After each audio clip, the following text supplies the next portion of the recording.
Hi guys! Welcome to my channel! So for today's video, mag-unboxing po tayo.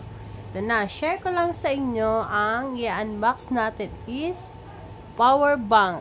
Yung brand niya is Vaven. So, yung old power bank ko is nasira na, so kaya kailangan ng palitan. At ito ang napili kong brand, Vaven. Actually, nirecommend lang siya sa akin ng aking kakilala. So, shoutout sa'yo, Sis Bona. Salamat sa pag-recommend. Maganda raw kasi to siya kasi sa kanya almost siguro years na din ang nakalipas. Until now, nagagamit pa rin. So, maganda siya for mga blackout. Tapos, kung yung mag-outing kayo, yung medyo matagal, kailangan nyo yung phone nyo talaga is fully charged. Sobrang magagamit nyo siya. Pwede kayong mag-charge ng sabay-sabay. Eto, share ko sa inyo. Open na natin. So, let's unbox this and show what's inside. So, we have Vaven Power Bank. It's 50,000 mAh. 22.5 watts. So, tignan natin yung features niya. Tabi ang bigat. Hindi kaya ng isang, kaya naman, pero mabigat. Hindi siya lightweight, pero, ayan nakalagay, oh. Powerful. Ayan na. Uy, ang ganda.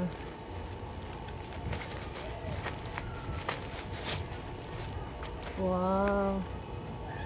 Diba? Super secured. Actually, binili ko siya sa mall. Hindi ako nag-order sa online kasi I'm not really trusting really trusting sa online talaga. Kasi minsan may dumarating, may depekto. So, hassle pa pagbalik mo.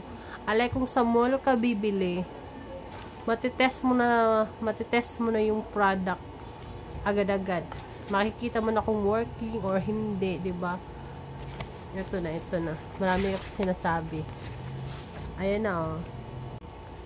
So, ito na siya. Lalabasan natin sa mahiwagang styro. O, diba? Ang ganda. Lakas makasyala. Ayan, oh. 50,000 mAh. Vaven. I don't know if I said it correctly. It's Vaven. So, ito yung power on and off button. Ito yung LED niya. Makikita mo yung charging percent. O, diba? Kabibili mo lang 99% charge na siya. So, yan. Ito naman yung mga output niya. USB port. USB 1, USB 2, USB 3, USB 4. May sa lightning input. May type C in and out. Diba? Ang ganda niya.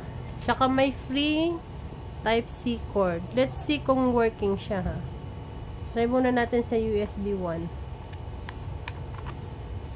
Let's get some phone. Here's my other phone. Let's see if it's working. Okay, let's try if it's working. So, let's plug in. Oh, it's charging. See, it's working. So, USB 1 pa lang yan, ha. Ilipat natin sa fast charging siya, oh. Lipat natin sa USB 2 port. Also working. USB port 3. Working again. And lastly, USB port 4. It's working. So, now let's try. Sorry. This portable po is meron siyang built-in connector. Meron siyang type C. Meron siyang iPhone. So, wala akong iPhone, pero na-try ko na to sa kanina. Hindi ko lang na-video. Gumagana siya sa iPhone. Yung iPhone port niya. Para pakita ko pa rin sa inyo kung gumagana yung gumagana yung Type-C niya.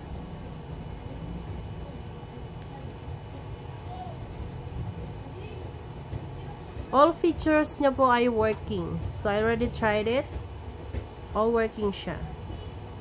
So, let's see. In a few months, a few days, i-comment ko sa inyo kung matagal ba siya malobat, matagal siya ma-charge. Actually, ang sabi dito is, yung charging time niya is 2 to 3 hours. I'm not really sure. Pero tinanong ko yung teller doon. Sabi niya 2 to 3 hours yung charging niya. Fast charging to eh. So, tingnan natin, i-comment ko sa inyo after a month or a year ba kung okay pa rin siya. Sobrang bigat niya. As in. Pero ito, hindi ko alam kung para saan to. Light ba to? Paano bang lightning nito? Wala namang charger.